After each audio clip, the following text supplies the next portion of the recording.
Z velké radosti srdce mé plesá, Dono, ano, když vaši krásu na své oči spatřuji. Nevěříte-li však slovům mým, vztáhněte ruku svou, vytáhněte z pochvy kort můj a probodněte prsa má. Tu poznáte, že poteče krev nevinná a že v ní nic přimíšeno nebude, co by bylo proti vám. Proč se trápíte a soužíte, Done Filipe? Vždy to snad na mě pozorujete, že celou chuť k vám mám. Ale dobře je vám povědomo, že jsem vašemu bratru Donu Šajnovi slib dala, že jemu chci věrna být. Aj, trní usmrť srdce mé a zakryj mou jasnou tvář. Vy byste si vzala mého bratra, toho prostopášníka, který otci celý statek promrhal a prootrávil. Rodiče tomu chtějí, ale v krátkém čase jinač udělám. Přijďte k nám 9:00, poradíme se s mým pantátou. Ach, budu s radostí očekávat tu blaženou 9:00. Mám tu čest se poroučet. Aj, co mé oči neviděli a mé uši neslyšeli. Zlostné plémě, vraždo země hromovití veliké. Dobře jsem poslouchal mého bratra Filipa, jak do mé lásky kráčí. Počkej, ty nevěrnice, nebudeš trápit mé srdce. Zavolám si na pomoc svého služebníka Kašpárka. Kašpare, Kašpare! Co se stalo? Kašpárku, já jsem zrovna vyposlechl, jak můj bratr do mé lásky kráčí. Ty věci musím předejít. Já mám červený tričko. Dojdeš k mému mohovitému otci a řekneš mu, že ho prosím, aby mě zapůjčil 400 kusů dukátů a za ty se hned ožením. No to je nápad. Ale jestli pak váš pán otec ví, co jsou dukáty... Šibale, kdyby je neznal, tak bych tě k němu neposílal. Ať se můžu na tebe spolehnout. Na mě se můžete spolehnout. Nebo kdo se na mě spolehne, ten je docela opuštěný. Můj pán si na to nedal žádné písemnosti. On mě to řekl ústně. 400 kusů dukátů. Já řeknu 500 kusů dukátů a za těch 100 budu veselý. Darmo povídat. Hej, hola, starej, polezte ven, dokud mám chuť peníze brát. Kdybych tomu nezdárnému dítěti jen krejcar půjčil, po své smrti v hrobě bych toho žalet musel, nebo on se nechoval jako syn, k otci chovat se má. Kde co mohl, v kuželkách a kartách promrhal. K jeho největší hanbě mu pošlu 10 krejcarů, až se za ně koupí 2 silné provazy. Na jednom ať oběsí sebe a na druhém tebe. Romky, dětku, do Pavleče uhoď. Tohle bude pěkná veselost za 10 krejcarů. Co řekl můj otec? Posílám vám 10 krejcarů. Máte si za ně koupit 2 silné provazy. Na jedno máte oběsit sebe a na druhém tebe. To, že vyschnul můj otec, nelze na tom světě dobře dělat. Pustím se za svým otcem, všechny truhlice mu rozsekám a zlato si naberu. Bude-li se bránit, jak je to vlastní otec můj, kort do jeho prsou píchnu.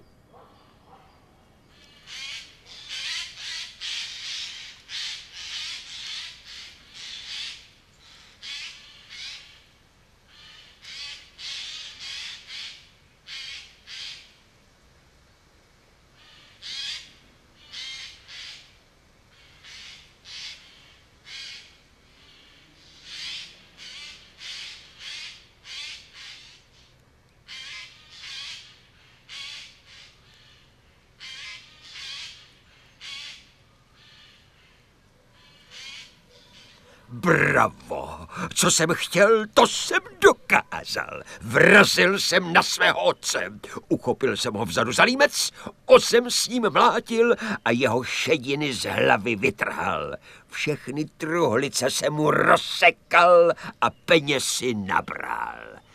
A teď jdu za Donou Annou a zeptám se jí, chce-li mě milovat a mého bratra zanechat. Pakli ne, zde pod mým kordem musí zahynout.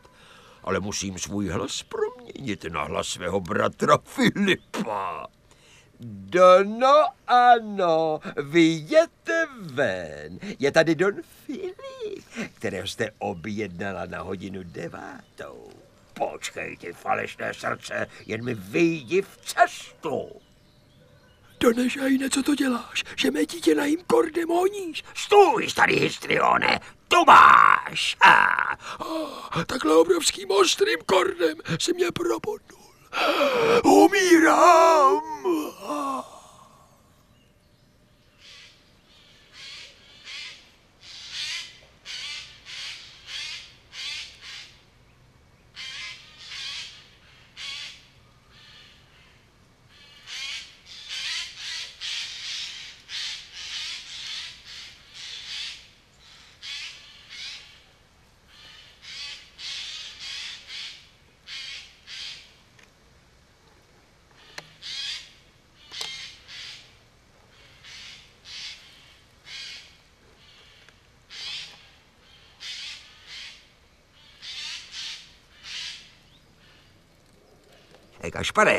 Kašpare, slyšíš mě?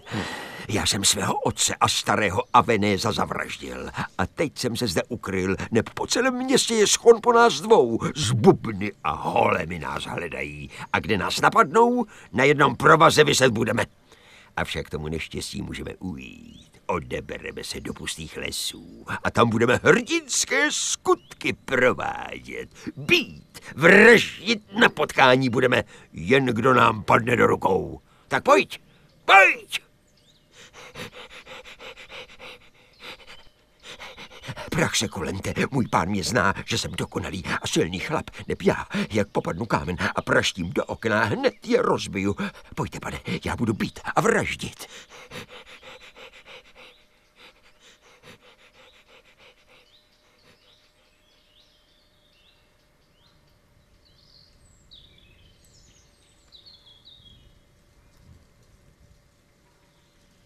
Já nábožný a nuzný muž, poustevník, už přes 30 let na této poušti přebývám. Mojí potravou jsou jen kořínky, bylinky a planá jablka. Mým nápojem jest jen voda pramenitá. Rád bych ve všem upokojen byl, ale doslechl jsem se, že 2 vrahové zbloudili do těchto lesů a já se obávám o svůj bídný život. Pročež poroučím sebe nejvyššímu laskavému hospodinu pod ochranu. Kašpárku, nejsme tu sami. Vystrč hlavu z houští a podívej se, kdo tady je a co nese. Abyste mi to ukradl, vidíte. Já se bojím, že do houští také vleze. Jen se neboj. Kdyby chtěl ublížit, já jsem stojí usmrtit. Víte co, pane, jděte tam napřed a píchněte ho a já se ho pak optám. Knote skrčená, nečertu a jdi s kuráží a hrdinským srdcem. Co pak já? Já mám kuráže dost, tak s kuráží. Ještě s kuráží a ono by to bylo nejlepší nazpět. Poslouchej, musel jsem chodit? Co si zač? Jak se jmenuješ? Tak to brzy, žvejkej, já nemám u tebe kdy stát. No, jen tam stůj a moc se nepohybuj. Já mám z tebe strach. Ach, příteli, nelekej se mne, já jsem pobožný muž, poustevník Unus. Pro veliké štěstí nám v cestu vkročil. Ty mu teď řekneš, aby byl laskav a svůj poustevnický hábit mi na několik hodin zapůjčil. Já se pak budu moci přestrojit a do města jít a potravu si nakoupit. Máš mému pánovi půjčit svou plandu? Ale já ti něco povím. Nepůjčuj mu nic, neb on ti zabil doma 2 táty. A kdyby tě dopadli v jeho šatech, tak tě oběsí, jen by to luplo. Kašpare, co mu to říkáš? Já ho prosím, aby půjčil. Půjčíš nebo nepůjčíš? Nepůjčuj. Drahý příteli, já nemohu ze sebe nic půjčit. Pane, on povídal, že vám ten hábit nemůže půjčit. Prý jste dostal 10 krejcarů, abyste si takový sám koupil, ha? Kdo mu to oznámil, aby on mě činil nějaké výčitky o mých činech o mém domu? Poustevníku, chceš mě ten hábit půjčit, nebo ne? Tedy musí. Ajajaj, ten můj pán je zase rozlobený. Kdyby on byl co hodného, tak bychom mohli s tím poustevníkem tady ostávat. Ale on to ne, on jenom být a vraždit. Teď to tam určitě zapíchne a to já tam nezůstanu. Mohl by se zmílit a píchnout i mě. Raději utíkám napřed. Stejně se pak budeme muset odebírat zase jinam a v tato místa už se víckrát nenavrátit.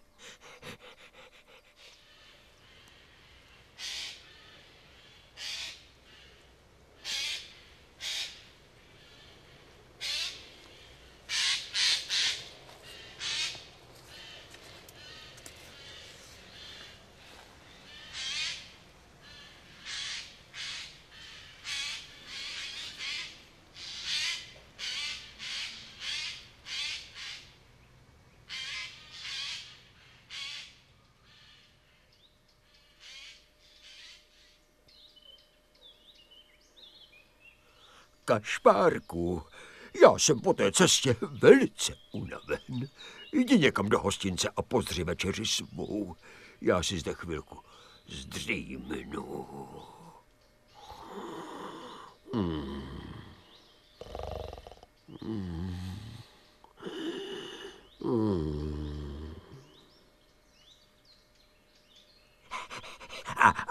A to já, pane, půjdu. Všechny překážky přeskáču a kde co bude dobrého, všechno s ním a vypiju. A tady je hostinec. Jsem tu, tady se mně bude líbit. Noste to sem po vědrech a pište to hráběma.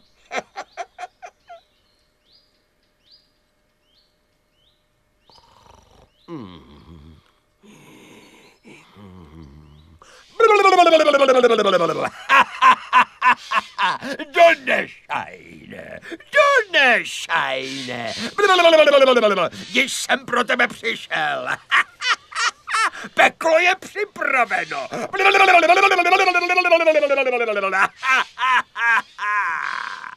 Ach, již mě nese v těch svých chlupatých špinavých prackách. Již slyším ty pekelné brány ve svých uších skřípěti. Už mě ta pekelná havěť počíná od nohou až k hlavě kousati. Smrt na mě cílí, již jest konec v této chvíli.